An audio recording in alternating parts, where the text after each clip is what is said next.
How to turn on professional mode on Facebook. Hi everyone, welcome back to my channel. I am Bimal from App Guide, and in today's video I'll show you how you can turn on professional mode on Facebook. So just make sure to watch this video till the end. In order to turn on professional mode on Facebook, you have to go ahead and first of all open the Facebook app. Now professional mode is simply an advanced way of using Facebook. You have monetization tools and all of the creators tools as well. And in order to turn on professional mode, after you go ahead and open Facebook, you have to go to your profile page by tapping on the profile icon from the very top left.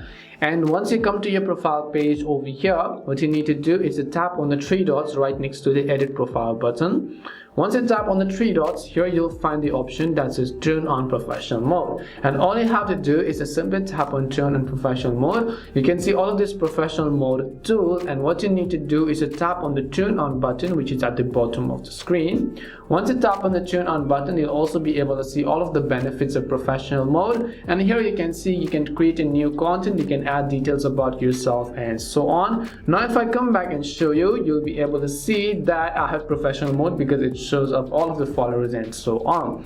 And that's all it takes to turn on professional mode on Facebook. We hope the video was really helpful, and if it did help you, make sure to leave a like and subscribe to our channel. If you have got any more questions, feel free to also leave them down. Thank you very much for watching till the end of this tutorial, and see you soon in our next video.